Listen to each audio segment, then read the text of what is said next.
Olá, pessoal! Está começando mais um episódio do Farofa Cult, o podcast para você se divertir e pôr a mão na consciência ao mesmo tempo.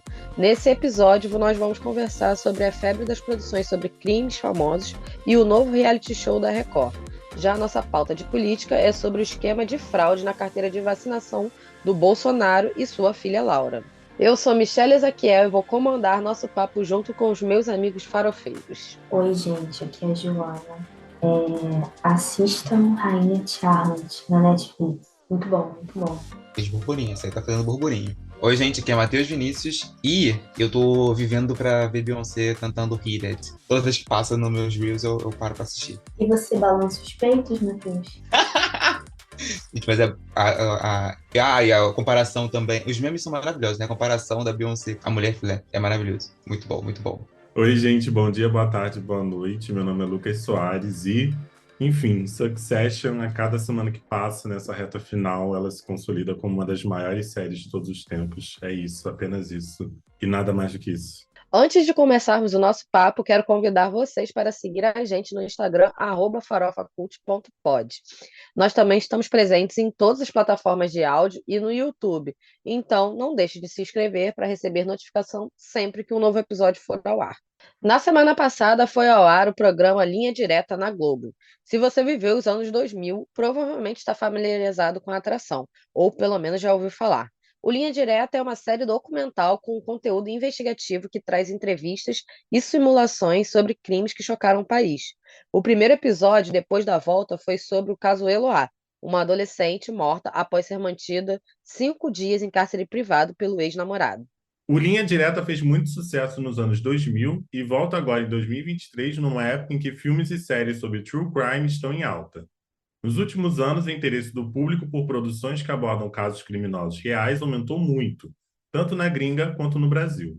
Esses conteúdos ganharam ainda mais notoriedade nas plataformas de streaming, como Netflix e HBO Max, que têm investido bastante no gênero.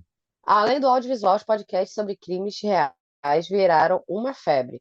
Um dos mais populares no país foi o caso Evandro, que após o sucesso deu origem a um documentário no Globoplay. Mas o que atrai tanto nessas produções? Então, eu acho que o que mais atrai, porque, enfim, geralmente essas séries elas pegam casos muito notórios, né, casos muito grandes, que tiveram grande repercussão e têm impacto até hoje, né? As pessoas ainda lembram. E geralmente são casos antigos, né? Geralmente você não pega, sei lá, o caso, por exemplo, do Lázaro, né, que foi aquele serial killer. Geralmente essas séries true crime não costumam pegar crimes que aconteceram tão recentemente. Elas pegam casos mais antigos, que já passaram por, enfim, por uma certa investigação, até para ter muita gente para entrevistar, né? Tem delegado, tem juiz, tem um monte de coisa. E, enfim, acho que acaba atraindo é isso, assim, porque são casos que já passaram bastante tempo e as pessoas querem saber se tem mais alguma informação sobre o caso ou se a percepção sobre o crime mudou, né? Porque às vezes pode ter mudado alguma coisa e tal. Alguma pessoa que você achava que não tinha tido tanta participação na época, porque, por exemplo, no caso do Eloá, esse em específico, não sei se na época, né, teve essa reflexão sobre o papel da mídia naquele momento, né? Coisa que hoje já é uma coisa que a gente problematize muito. Então, acho que isso só com o tempo pode causar, e acho que é por isso que as pessoas acham tão interessante, assim, de ver esse tipo de série, documentário.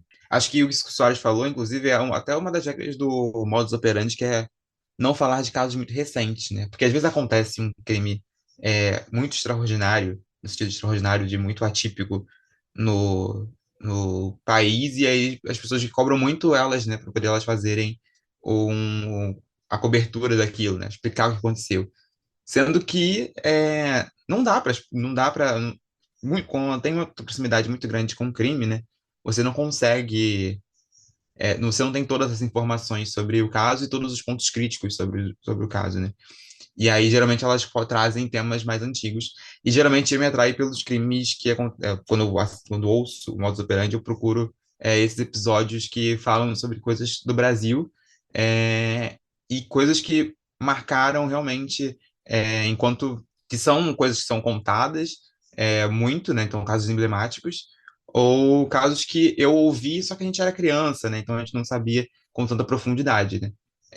E aí, assistindo do Linha Direta, eu já tinha ouvido o modus operandi do caso da Eloá, e é revoltante. Aí você assiste o Linha Direta, eu assisti um pedaço desse episódio da Eloá, e já me deu um ódio profundo, assim, de como a condição do crime aconteceu, né? A condição da solução, né, do crime aconteceu.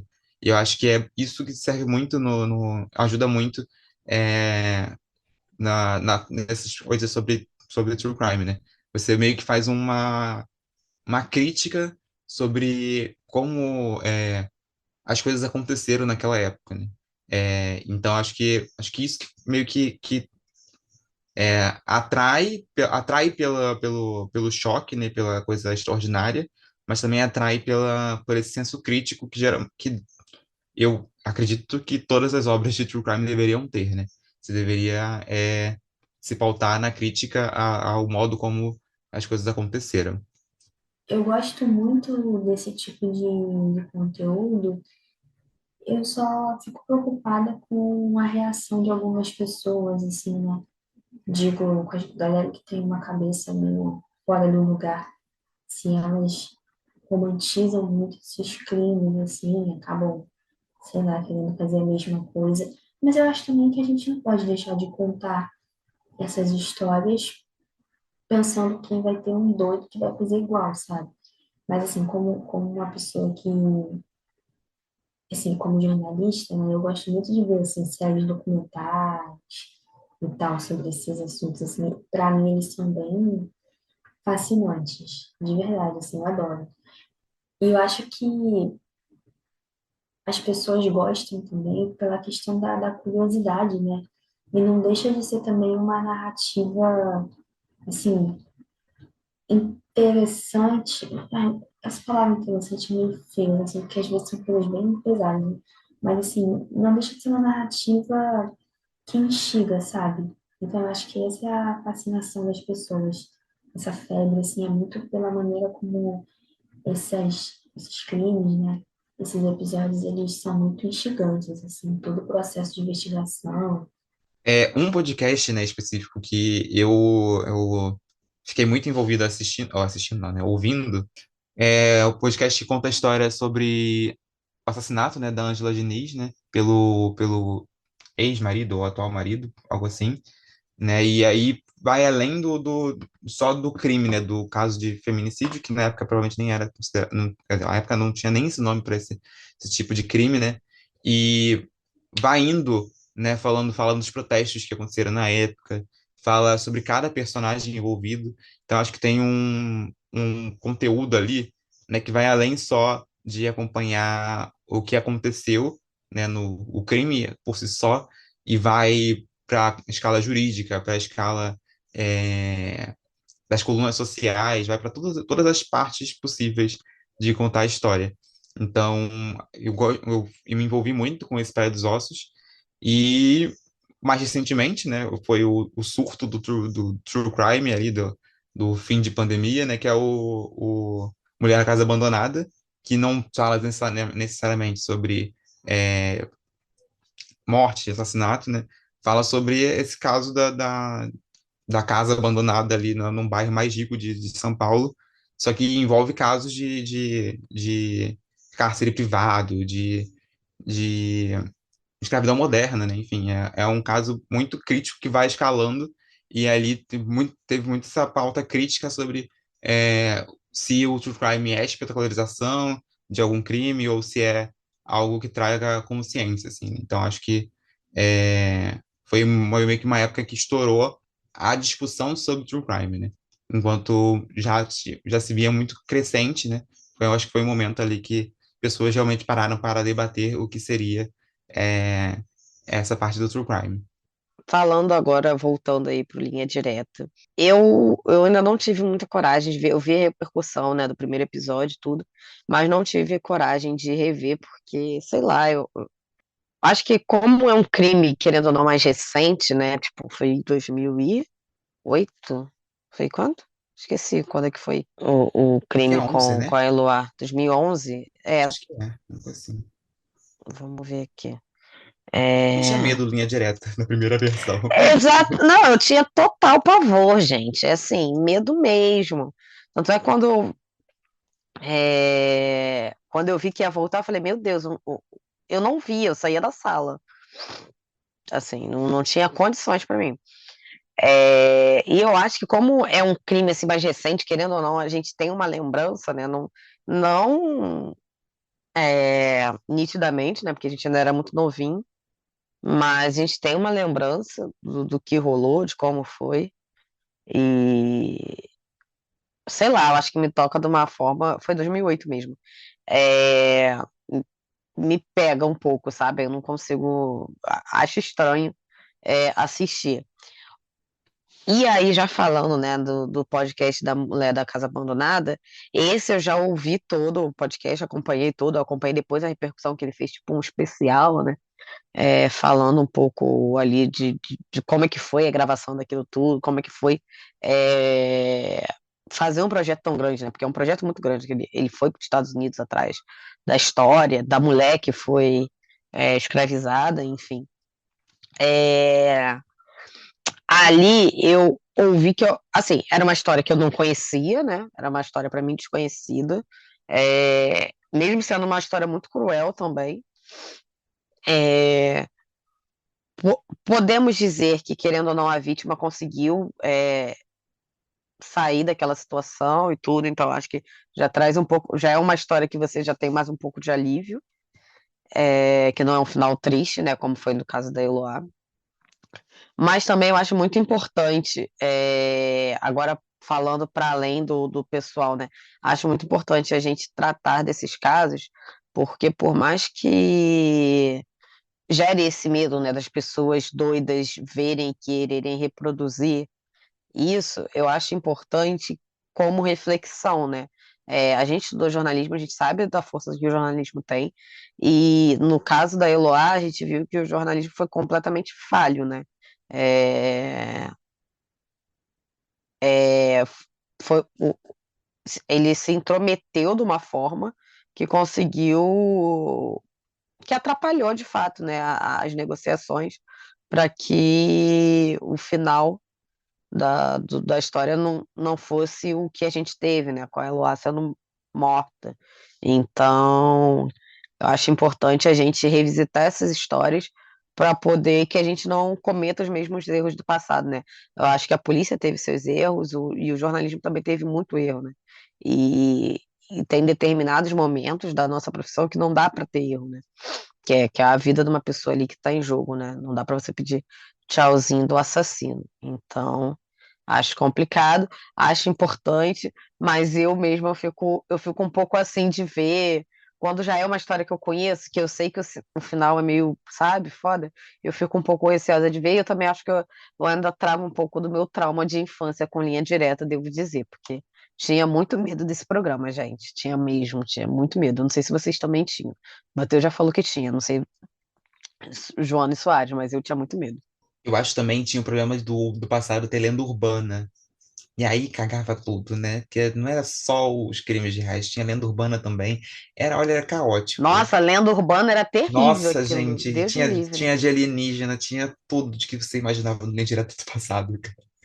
E o apresentador é tenebroso. Eu não tenho medo do Bial, né? Então eu acho que isso já facilita muito o processo, sim. E confio no jornalista que ele é. Não dá pra ter medo do Bial. Bial eu vejo, eu me lembro dele brigando com as pessoas no Big Brother. Então, pra mim é mais tranquilo. Ah, assim, só a abertura, assim, acho que todo o clima do programa já me dava um medinho, mas eu nunca passei perto, assim, de ficar assistindo, não. Então, eu tinha medinho e simplesmente trocava de canal. Ia, sei lá, ver alguma coisa no SBT, né? Que acho que essa hora costumava passar filme, alguns filmes legais ali no SBT, enfim, a velha falando. Mas acho que é isso que eu fazia na época. Era dia de Praça é Nossa, Soares. Eu ia assistir o Velho da Praça é Nossa. Era Praça é Nossa? Ah, eu achei que era dia da... Quinta-feira é dia de Praça é Nossa. Ai, Deus me Cara, livre. Porra, tem um dia da semana aí? Eu não me lembrar mesmo. Eu acho que tem, era de lógico, quinta-feira que amigo. passava, né, a linha direta. Eu acho que era quinta e acho que quinta ainda é o dia da Praça Nossa, né? Aqui em casa se dividia um pouco, Gente, né? não acaba esse Porque programa, né? Não A galera acaba. gostava de ver Linha Direta, mas também o povo gostava de ver Praça Nossa, então era uma coisa meio esquizofrênica. Via primeiro o bloco de Linha Direta, ia pra Praça Nossa, era uma coisa meio louca. Mas aí eu me retirava da sala porque Linha Direta pra mim não dava. Michelle acabou de desbloquear memórias, assim. Acho que vai ter uma galera que vai se sentir representada. E você, Juju, tu assistia a Linha Direta quando era criança e tá assistindo agora? E aí?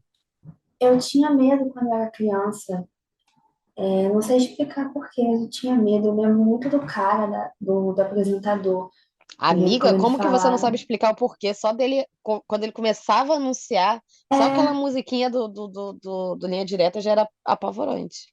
isso. Mas assim, se você for parar pra pensar, ele só tava falando sobre crimes, tipo assim, não tava falando sobre um filme de terror, mas eu tinha pavor desse, desse programa, não assistia.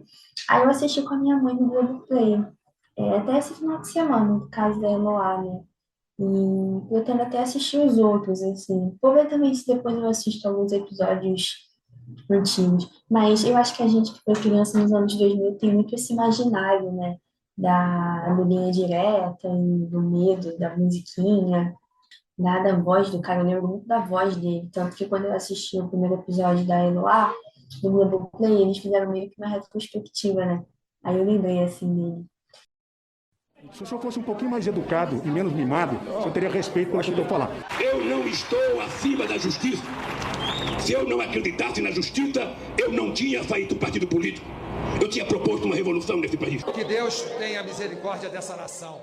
Ninguém vai pegar meu telefone. Pegaram meu telefone. Bolsonaro fugiu do Zé Gotinha. A coisa não anda nada bem para Jair Bolsonaro. O ex-presidente está sendo investigado sobre uma possível falsificação dos comprovantes de vacinação contra a Covid-19 dele e da filha mais nova, Laura Bolsonaro. O inquérito apura a inserção de dados falsos no sistema do Ministério da Saúde no dia 21 de dezembro, um pouco antes da família Bolsonaro embarcar para os Estados Unidos. Na época, o país só permitia a entrada mediante a apresentação de certificado de imunização. Segundo a PF, os dados falsos permitiram a emissão de dois certificados de vacinação, um no nome de Bolsonaro e outro no nome de Laura. Segundo os comprovantes, as duas doses foram aplicadas no Centro Municipal de Saúde de Duque de Caxias. Contudo, uma semana depois, as informações foram magicamente excluídas do sistema. A PF chegou a fazer buscas na casa do ex-presidente Jair Bolsonaro em Brasília, porém o ex-presidente não recebeu mandado de prisão. Os únicos apreendidos durante a operação foram o ex-ajudante de ordens de Bolsonaro, tenente-coronel Mauro Cid Barbosa e outros 5 suspeitos. Será que a casa caiu? Pra mim foi um grande dia, gente. Olha, sinceramente, não sei, eu não lembro nem qual foi o dia da semana que isso aconteceu, mas isso foi tão maravilhoso ver que é uma maracutaia que, tipo assim, se ele tivesse se vacinado de verdade, assim, seria menos pior, assim. A pessoa fingiu que se vacinou, porque ele não podia entrar em outro país sem tomar vacina. Aí ele fingiu.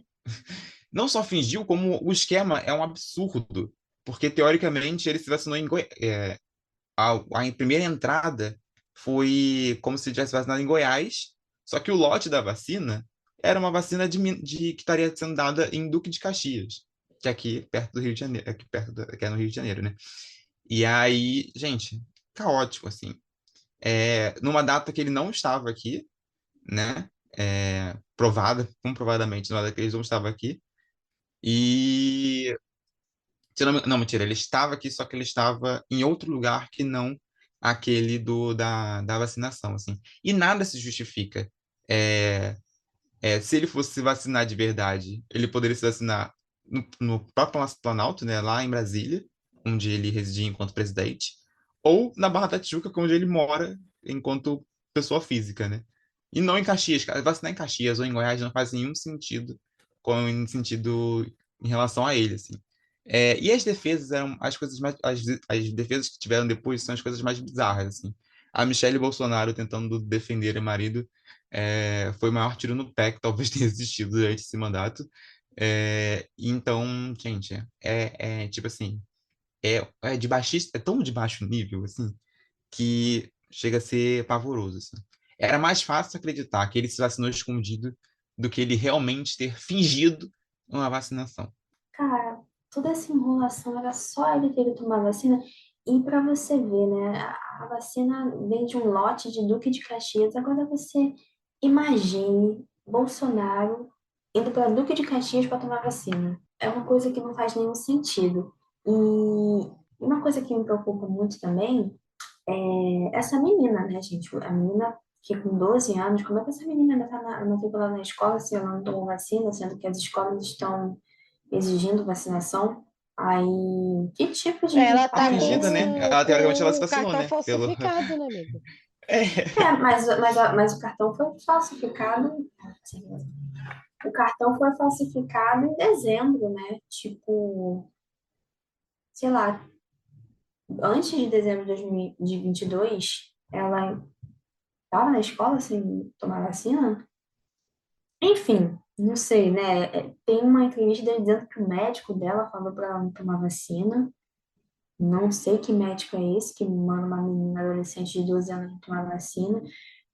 Os filhos dele tomaram vacina, a madame lá também tomou vacina. Enfim, não sei qual o medo dele de tomar essa bendita vacina. Eu, por muito tempo, suspeitei que ele tivesse tomado. Que aquele discurso dele anti-vacina era a balela que, no fundo, ele já tinha desavestido dele. Não sei, né? Não sabemos. Agora, aparentemente, não tomou. Mas não entendo muito a cabeça deste homem, assim, eu realmente não entendo. E outra coisa, eu acho muito engraçado, né? Que aqui no Brasil, ele tentou instalar esse sentimento anti-vacina, né? Esse movimento anti-vacina, mas ele baba o ovo de um país que também tem um movimento anti-vacina muito forte, que é os Estados Unidos, mas quando foi para ir para lá, para correr para lá, né, e é isso que a investigação tá levantando, o bicho botou o rabinho entre as pernas e foi falsificar a vacina, né? Então, assim, o povo dele não toma vacina, mas para ir para onde ele quer tanto ir, ele tem que se adequar a. Ele adora dizer, né, que ele não vai se adequar às normas vigentes e tal, mas ele se adequou. Quer dizer, tentou se adequar, né, de uma maneira fraudulenta, mas tentou. Enfim, covarde. E a justificativa de que ele não apresentou nenhum comprovante de vacina porque presidentes não precisam de comprovante de vacina para entrar em outros países não se sustenta porque só em ocasiões, né, especiais, né, que o presidente tem essa livre caminhar, livre entrada em países, né? Então ele precisaria estar algum motivo específico para estar indo para os Estados Unidos e conseguir entrar sem vacinação, como ele fez durante boa parte do mandato dele, né? Ele entrava nos países sem vacina, tranquilamente, sem ser julgado por isso, porque ele estava indo para eventos específicos, né? Nesse caso, ele foi para ser um exilado político, né? Para se exilar, né? Então não se sustentava. Ele foi tirar as férias dele pré-programada num reduto trumpista dos Estados Unidos e teve que mostrar comprovante de vacinação, provavelmente, né? E só que ele diz que não apresentou esse comprovante. Então, é tanta coisa que não para em pé nesse caso que fica um caos, né? E eu estava vendo hoje no Globo News, né, que esse tenente-coronel Mauro Cid, ele mudou de defesa, né? Porque a defesa do Bolsonaro não ia ajudar ele a se safar desse troço, né? Ele já foi entregue, largou a mão, o Bolsonaro largou a mão dele, os bolsonaristas todos largaram a mão do Mauro Cid e vai deixar ele se ferrar sozinho, né? E ele contratou um advogado especialista em delações premiadas. Pode ser que o objetivo não, do Mauro Cid, teoricamente, não é delação premiada, mas vai que, vai, vai, né? Uma delação premiada aí caindo. É uma chance, é uma possibilidade. Não, e vamos. Não, e vamos falar sobre o cinismo, né? Do bonito dizer que não estava sabendo de nada. Agora você tem o acesso ao cadastro dele no Ministério da Saúde da filha dele. Esses certificados foram emitidos em computadores do Palácio do Planalto. Como é que este homem não sabia? Enfim, fica aí o questionamento. Como é que ele não sabia que estavam emitindo certificados de vacinação no nome dele e da menina? Não faz sentido, não faz sentido nenhum. E outra coisa, ele continua dizendo que não tomou a bendita da vacina, então como é que ele conseguiu entrar nos Estados Unidos sem o passe de presidente? Porque eles exigem, né, o comprovante de vacinação. Então, assim, é uma sujeira. Eu acho que daqui pra frente a gente vai descobrir. Isso aí, pra mim, é a pontinha do iceberg. Eu acho que daqui pra frente a gente vai descobrir muita coisa podre dessa família. E eu só quero ver o momento em que eu vou escutar toque, toque, toque, toque. É a Polícia Federal. 3 batidinhas na porta. Cara, eu acho que é muita cara de pau, né? Falar que ele não sabia. Por que que esse bendito homem ia falsificar a merda da carteirinha de vacinação dele e da filha dele se ele não soubesse? Porque ele, ai, deu vontade, vou falsificar aqui uma carteirinha no nome do presidente da República, porque tô com vontade, nada pra fazer, né? Porra, pelo amor de Deus, gente. Ai, olha, sério, olha, é fazer o povo muito de idiota, que não tem condição, sabe? E outra,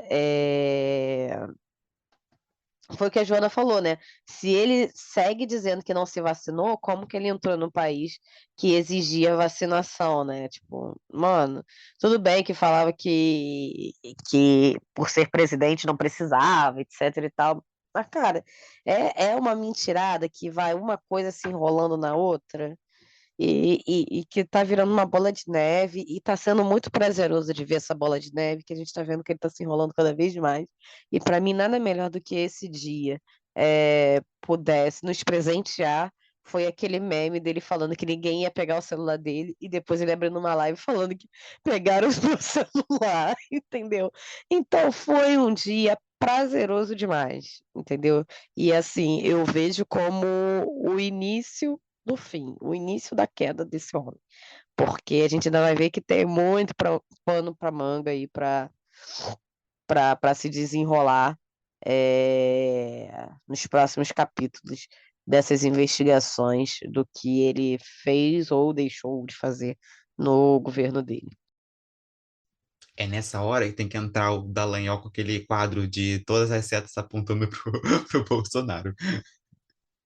Não, mas Ai, aí ele vai poder falar que ele tem provas, né? Que ele não tem só convicção. Que com o Lula ele só teve convicção, coitado. Ai, olha, que tristeza. a política brasileira realmente, ela nos surpreende a cada dia. Não para de surpreender, né? É impressionante, assim, porque acho que a gente imaginou que o Bolsonaro ia ser responsabilizado por tanta coisa, e aí surgiu essa questão do cartão de vacina, assim, quase como um fator surpresa, né? Porque, enfim, acho que muita gente caiu no perigo de acreditar que ele tinha realmente tomado a vacina e acreditar nele nesse sentido, né? Ou que duvidou que ele iria mentir disso ou ia tentar passar por cima do sistema. Inclusive, falando do sistema, é interessante porque o Conect SUS, né? Ele tem um sistema, né? O blockchain, que foi assim que eles descobriram essa modificação, né? Ele é um tipo de sistema que você pode modificar as informações que estão nele, depois que você sobe ele para o sistema, né? Você subiu algum dado, você pode modificar, mas só que qualquer modificação, ele fica como um histórico, né? Das coisas que você fez. Então, se você mudou, vai ficar lá, alterado em tal data. Então, como teve essa alteração, o sistema deixou lá salvo. Então, assim, bastou uma investigação, até porque, né, dá para ver também, né, cada dose de vacina que a gente toma, né, tem um lote correspondente.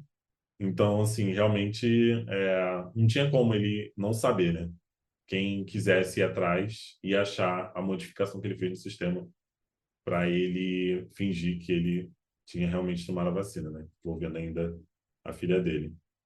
Então, enfim, acho que não era o que esperava, né? Começou também esse ano a questão das joias, né? Que, sinceramente, não era algo que eu esperava também que pudesse ter algum tipo de investigação.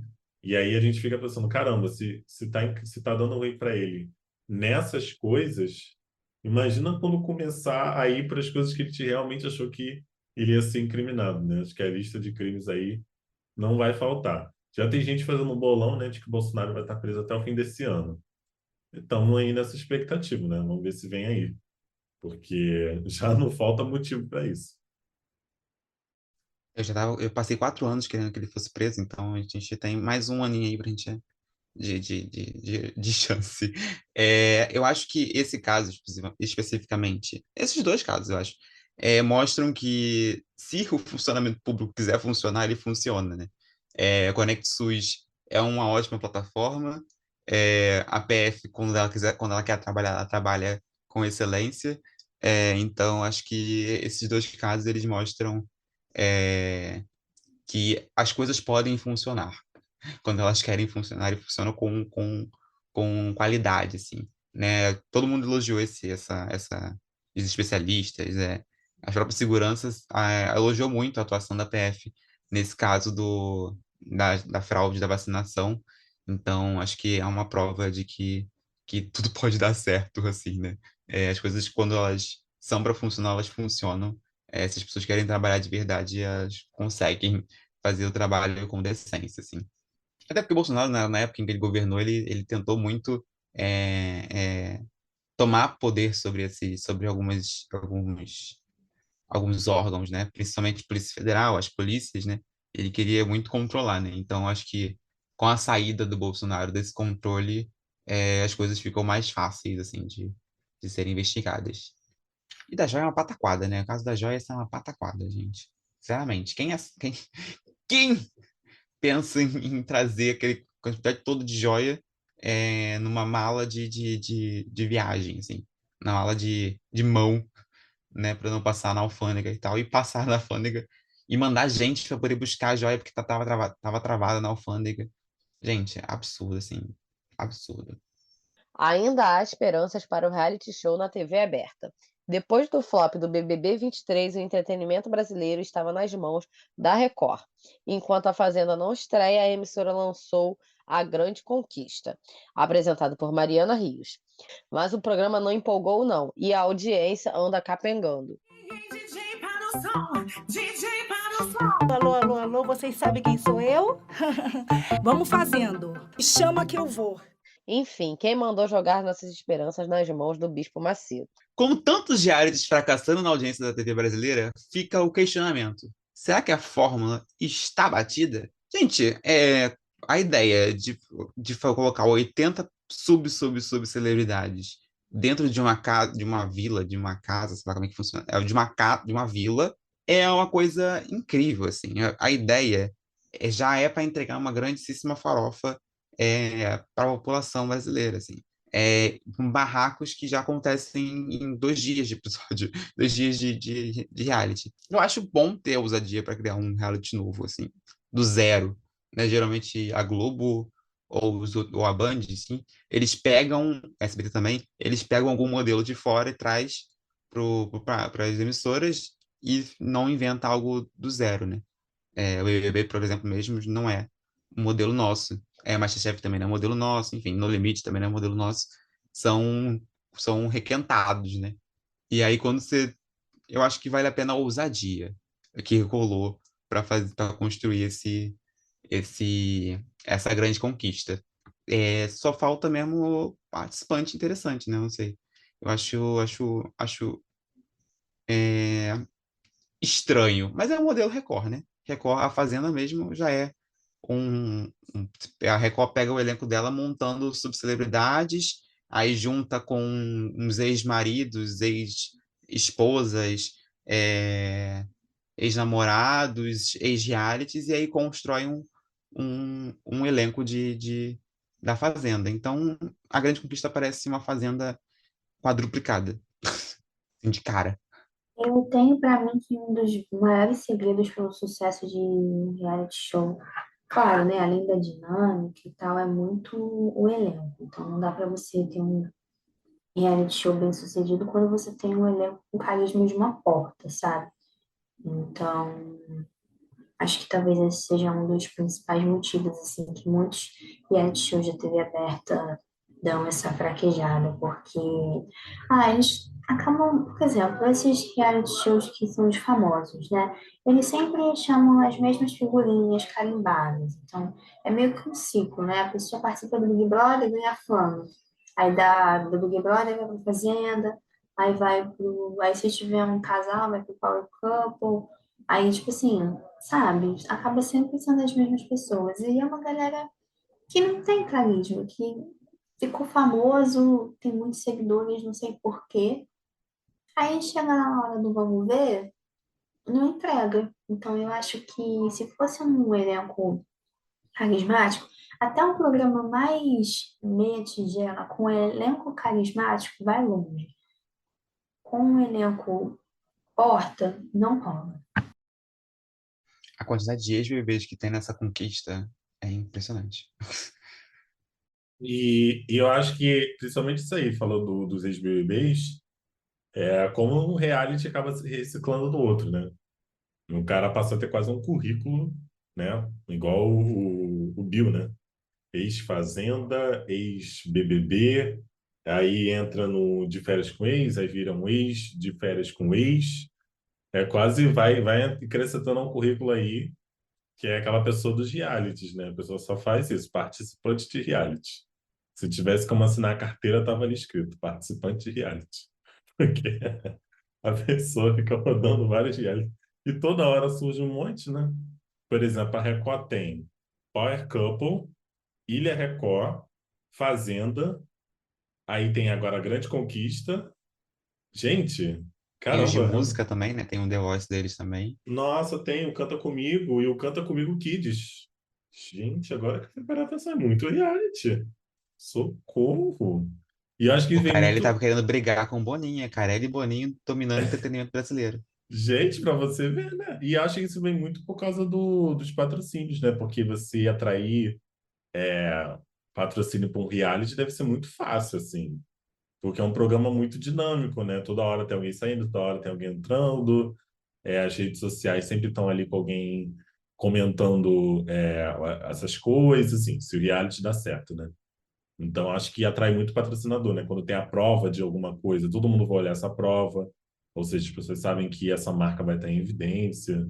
Acho que deve ser muito por isso, mas agora que o filme dá conta, assim, são 6, né? Será que a gente esqueceu algum da Record? Acho que não, né? Tinha Porque aquelas coisas do passado, assim, né? Aquele que a Michelle lembrou no nosso privado, né? Aquele que tinha 100 pessoas num cubículo. a Tinha esse tipo de casa, coisa. não, Era era Casa, isso? Michelle, o nome? O nome era Casa? Acho que era Casa, não é? Ai, gente, não lembro o nome, não, mas Eu era. acho Acho que que era do Mion, o Era era. Mion esse. Mas eu acho que apresentava. era esse o Isso. nome. Talvez seja, que era um que o Miau. Ó. Quem é esse, Miau? Era um que o Mion apresentava quando ele era da Record e tudo. Não sei se vocês chegaram a ver. Mas Isso, era um era a casa, caos assim, o também. nome. Era a casa, era insalubre, né? Tipo, acho que essa teve uma temporada, né? É porque, Não, era uma né? loucura. Era tipo assim, 3 rolos de papel higiênico para 80 pessoas. Era isso aí mesmo, era a casa o nome. Nossa, era muito caótico. Eu gosto desses realities que bota muita gente assim pra casa, que fica uma coisa meio caótica, porque vai dar treta, é treta no primeiro dia, né? É fato, e querendo ou não, a gente assiste reality pra poder ver treta, gente. Essa que é a verdade. Quando não tem treta, a gente acha chato. A treta saudável, é uma treta saudável, né? A gente não quer as pessoas se matando, mas a gente gosta de uma treta. Comentamos as brigas icônicas de Big Brother no episódio Não passado. é isso que entrega no Big Brother. A gente não tá vendo Big Brother para ver as pessoas contarem, entendeu? A cada eliminação. Não é isso. Eu não quero Big Brother Thiago Abravanel. Eu quero Big Brother tiro, porrada e bomba. E aí eu acho que é legal esses realities que botam muita gente na casa e tal, que é óbvio que vai dar muita merda, né? Porque, porra, você botar uma casa com, sei lá, 100 pessoas, 80 pessoas numa casa, com 2 quartos, sei lá, não sei, 3, 4 rolos de papel higiênico, as pessoas terem que dividir aquilo ali, é absurdo. É absurdo. Então, você sabe que vai dar merda. Mas outra coisa que, né, na Grande Conquista, né, que agora que a Record fez esse novo esquema, né, de reality, essa nova proposta, eu acho legal isso de colocar muita gente na casa, mas eu acho que também se perde um pouco a ideia de se colocar a subcelebridade, a subcelebridade, a subcelebridade, a subcelebridade. Porque vai virar todo mundo, seria a pipoca do Big Brother, né? Porque, cara, se me colocassem 80 famosos dentro de uma casa, já ia se perder, porque eu, pelo menos, quando via a casa, eu ficava confusíssima de quem era o quê, entendeu? E eu não, se eu não me engano, não eram famosos, não, eram pessoas anônimas que entravam na casa. Imagina você ver esse programa, que eu não estou vendo, gente, deixa essa vírgula aqui, esse parênteses aqui, não estou vendo a casa, porque eu já cansei de me, me iludir com realities brasileiros esse ano. Aí corta pra eu daqui a pouco assistindo Fazenda reclamando aqui com vocês. Mas tudo bem. A Grande Conquista eu não tô vendo, mas eu acho que eu ia ficar um pouco confusa para poder entender a dinâmica e qual treta que tá acontecendo, porque, gente, é muita subcelebridade, e é muita gente junta. Eu não sei se vocês têm essa dificuldade. Eu, pelo menos, tenho muito essa dificuldade.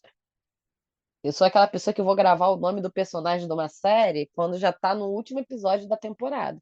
Então, imagina, para gravar o nome da pessoa do Big Brother já é difícil para mim, que é 18 pessoas, sei lá, que entra na casa. Imagina para gravar da Grande Conquista. Não gravaria, não entenderia as tretas. Teria que ter quase que um mapinha ali para poder me explicar a cada episódio o que tinha acontecido. Não sei se vocês são assim. E a Record é péssima, né, com edição, né? Eu acho que o nosso está fazendo exatamente por isso, assim. Eu acho que é muito difícil você pegar a Fazenda do nada e começar a assistir, porque é uns cortes que não faz sentido. Aí tem umas músicas do nada, tem um tá, tá, tá, tá. Aí fica tudo preto e branco a tela. É uma edição que você fica muito perdido no que está acontecendo. É caricato, né, amigo? É É bem caricato. caricatíssimo. E aí, eu acho que a Grande Conquista, acho que é piora nesse sentido, que eu vi pessoas falando que acho que nem todos os 80 são microfonados. Então, deve ser microfone central. Então, você não consegue ouvir as discussões de cada personagem. É um barraco e as pessoas não ouvem tudo que está acontecendo. Você ouve só, tipo, quem fala mais alto, você ouve só quem se sobressai. Geralmente, as outras pessoas que geralmente no debate do Big Brother, por exemplo, no barulheira da festa, tu consegue ouvir o que está falando porque está no microfonezinho aqui colado quase na boca do candidato, né? Acho que a Record peca muito em entregar qualidade mesmo, assim, qualidade, né? Não entretenimento necessariamente. Acho que é qualidade mesmo que falta, né? Qualidade Afinar, técnica, refinar. né? Isso. Obrigado, Michele. Qualidade Disponha. E Mas tem um isso é. streaming péssimo, né? Desculpa, Tem um amigo. streaming horroroso também, né? Não precisa falar disso. Não, pois é. Não dá. Tadinhos. Mas assim, eu só não consigo entender, assim, é redução de custos, né? Assim, não dá para dar um microfone para cada um? Ou é para parecer cool? Não sei, não Eu não entendi. sei, Se for, amigo. é bem ruim a ideia, né? Porque, pelo amor de Deus. É, porque Ah, gente, eu Pode ser sou fake do news. Eu velho ouvi isso, ditado. que não tinha microfone para cada pessoa. Parecia que não tinha microfone para cada pessoa. Você não conseguia Gente, ouvir não é todas as pessoas falando. possível. É o quê? Não tem dinheiro para botar? Ah, gente, eu sou do velho Sei lá, ditado. gente. Se não, olha, se não aguenta com mandiga, não carrega pra atuar. Então, pelo amor de Deus, não faz o programa para botar 80 pessoas se você não tem dinheiro para botar 80 microfones. Que isso? Ah, não. Tem condição, não. Temos 5 minutos de produção. Eu só espero que os produtores de TV eles comecem a ter mais criatividade nos realities e que eles chamem pessoas mais cativantes, assim. Eu tenho uma ideia de alguns programas na minha cabeça, assim. Eu acho que eu seria uma boa produtora de TV, porque eu tenho umas ideias criativas, assim, mas eu vou guardar para mim, porque vai que alguém escuta o nosso podcast e rouba. Então, Eita, como ela é enfim, criadora de reality, ela. se vocês querem recorde de audiência, me contratem aí para produzir programas para vocês. É sobre isso. Joana Bonifácio. Ela mesma. É Joana sobre isso, né, Bonifácio gente? Marinho. Joana Bonifácio Marinho. Eu só queria comentar um negócio que eu tava lembrando. que tinha os reality na Globo, que eu amava, mas acho que era totalmente desaplaudido, que é aquele jogo duro, hipertensão, essas coisas. Poderia voltar um desses jogos assim, só que com maior duração, né? Acho que o jogo duro, por exemplo, acontecia só, tipo, no domingo e acabava. Tipo, um domingo, cada domingo era um elenco diferente. Mas se tivesse alguma coisa, tipo... Porque o No Limite vai acabar, né? Então, já sabemos que esse morreu já pra Globo. Mas se tivesse outro... A Globo pode inventar, tem direito de inventar coisas. O problema da Globo é o contrário da Record, né? Geralmente ela tem qualidade técnica, mas não entrega alma, né? Quando ela inventa algumas coisas. Aí vide Zig Zag Arena, é, se joga, essas coisas que a Fernanda Gentil tentou empurrar pra gente. Geralmente tem a qualidade técnica, mas não entrega alma. E geralmente a Record faz o contrário, né? Entrega a alma até demais e não entrega a qualidade técnica, né? Então, acho que a Globo tem chance, pode inovar. Tem até mais uma margem de erro para inovar. Então é isso, gente. A gente vai encerrando mais esse episódio aqui do podcast. E a gente queria deixar aqui nossos sentimentos com os fãs e familiares, né? Da Palmeirinha, apresentadora de TV, né? Que todo mundo conhece. Davi Miranda, que é ex-deputado federal, também que faleceu na última semana. E da cantora de rock, né? Eu acho que posso dizer que é uma das maiores cantoras de rock brasileira, Rita Lee, que faleceu aí nos últimos dias. Um abraço no coração de todos. Um beijo, gente, até a próxima. E acho bom não deixar a memória dessas pessoas ir embora. Tem que sempre lembrar delas. Tchau, gente. Obrigada por mais um episódio. É isso. Até a próxima. Um beijo, meninos, meninas, meninos. Tchau, gente. Até o próximo episódio. E só um aviso: Greg News está de volta, né? Para mais uma temporada. Então, para quem gosta de um programa com humor e política, tudo misturado ali, é uma boa recomendação. Toda sexta-feira na HBO. Beijo. Esse foi mais um episódio do Farofa Cult. Se você curtiu, compartilhe com os amigos, família, contatinhos e afins. E não se esqueça de seguir a gente no Instagram e nas plataformas de áudio. Um abraço, um beijo, galera.